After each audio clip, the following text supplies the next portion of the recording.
Hello friends, ಇವತ್ತಿನ special recipe restaurant ಸ್ಟೈಲ್ನಲ್ಲಿ ಚನ್ನ ಮಸಾಲನ easy ಮೆಥಡ್ನಲ್ಲಿ ಮನೆಯಲ್ಲೇ ನಾವು ಯಾವ ರೀತಿ ಮಾಡ್ಕೋಬೋದು ಅನ್ನೋದನ್ನು ಇವತ್ತಿನ ವಿಡಿಯೋದಲ್ಲಿ ನಾನು ನಿಮ್ಮ ಜೊತೆ ಶೇರ್ ಮಾಡ್ತಾ ಇದ್ದೀನಿ. ಈ ಚನ್ನ ಮಸಾಲ ಚಪಾತಿ, ಪೂರಿ, ಪರಾಟ ಜೊತೆ ತುಂಬ ಚೆನ್ನಾಗಿರುತ್ತೆ. ಬನ್ನಿ ರೆಸಿಪಿ ಸ್ಟಾರ್ಟ್ ಮಾಡೋಣ.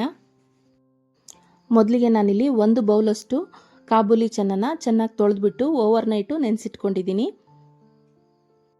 ಇವಾಗ ಒಂದು ಕುಕ್ಕರ್ಗೆ ಕಾಬೂಲಿ ಕಾಳು, ಈ ಕಾಳು ನೆನೆಯುವಷ್ಟು ನೀರು ಹಾಕೋಬೇಕು.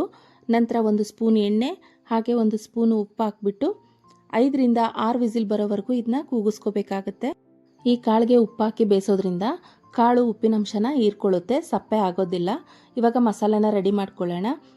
ಒಂದು ಮಿಕ್ಸಿ ಜಾರ್ಗೆ 2 ಈರುಳ್ಳಿ, 2 ಟೊಮೆಟೊ, 1 ಗಡ್ಡೆ ಬೆಳ್ಳುಳ್ಳಿ, 1 ಇಂಚು ಶುಂಠಿ ಹಾಗೆ ಸ್ವಲ್ಪ ಬೇಯಿಸ್ಕೊಂಡಿರೋವಂಥ ಕಾಬೂಲಿ ಕಾಳನ್ನ ಹಾಕ್ಬಿಟ್ಟು ಗ್ರೈಂಡ್ ಮಾಡ್ಕೋಬೇಕು.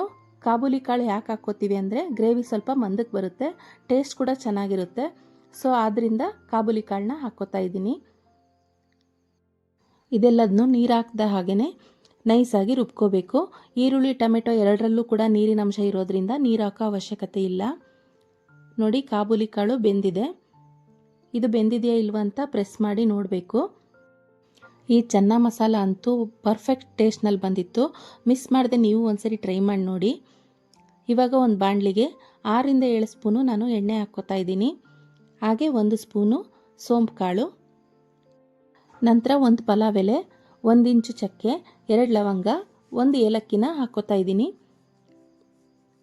ಇದು ಸ್ವಲ್ಪ ಫ್ರೈ ಆದ ನಂತರ ಇದಕ್ಕೆ ರುಬ್ಬಿಟ್ಕೊಂಡಿರುವಂಥ ಪ್ಯೂರಿನ ಮಿಕ್ಸ್ ಮಾಡ್ಕೋಬೇಕು. ನಂತರ ಇದೇ ಮಿಕ್ಸಿ ಜಾರ್ಗೆ 1 ಅರ್ಧ ಲೋಟ ನೀರು ಹಾಕ್ಬಿಟ್ಟು ಅದರಲ್ಲಿರುವಂಥ ಗ್ರೇವಿನೆಲ್ಲ ಚೆನ್ನಾಗಿ ಮಿಕ್ಸ್ ಮಾಡಿ ಹಾಕ್ತಾ ಇದ್ದೀನಿ. ನಿಮಗೆ ಗ್ರೇವಿ ಇನ್ನೂ ತೆಳುವಾಗಬೇಕು ಅಂದರೆ ಇನ್ನೂ ಅರ್ಧ ಲೋಟ ನೀರು ಕೂಡ ಆ್ಯಡ್ ಮಾಡ್ಕೋಬೋದು.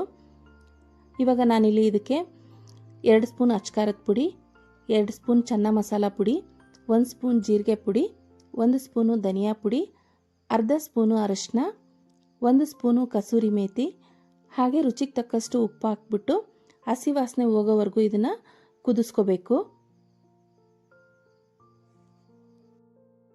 ಈ ರೆಸಿಪಿ ಎಷ್ಟು ಚೆನ್ನಾಗಿ ಬಂದಿತ್ತು ಅಂದರೆ ಟೇಸ್ಟ್ ಮಾತ್ರ ಅಲ್ಟಿಮೇಟ್ ಆಗಿತ್ತು. ಮಿಸ್ ಮಾಡದೆ ನೀವು ಒಂದ್ಸರಿ ಟ್ರೈ ಮಾಡಿ ನೋಡಿ.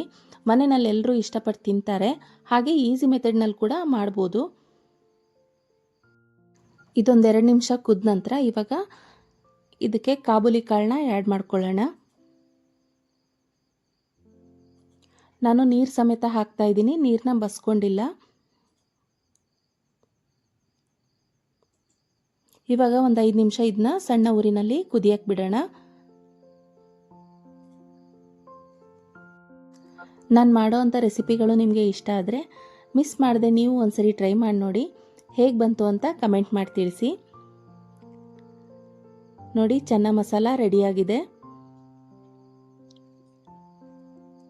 ಇವಾಗ ಸ್ಟವ್ ಆಫ್ ಮಾಡ್ಕೋತಾ ಇದ್ದೀನಿ. ನೋಡಿ, ಚನ್ನ ಮಸಾಲ ಎಷ್ಟು ಚೆನ್ನಾಗಿ ಬಂದಿದೆ ಅಂತ. ಟೇಸ್ಟ್ ಕೂಡ ಅಷ್ಟೇ ಚೆನ್ನಾಗಿ ಬಂದಿತ್ತು. ಸೇಮ್ ಟು ಸೇಮ್ ರೆಸ್ಟೋರೆಂಟು, ಹೋಟೆಲಲ್ಲಿ ತಿಂತೀವಲ್ಲ ಅದೇ ರೀತಿ ಟೇಸ್ಟ್ನಲ್ಲಿ ಬಂದಿತ್ತು. ಈ ಚನ್ನ ಮಸಾಲ ರೆಸಿಪಿ ನಿಮಗೆ ಇಷ್ಟ ಆದರೆ ಪ್ಲೀಸ್ ಒಂದು ಲೈಕ್ ಮಾಡಿ, ಶೇರ್ ಮಾಡಿ, ಕಮೆಂಟ್ ಮಾಡಿ. ಹಾಗೆ ನನ್ನ ಚಾನಲ್ನ ಸಬ್ಸ್ಕ್ರೈಬ್ ಮಾಡಿ. Thank you.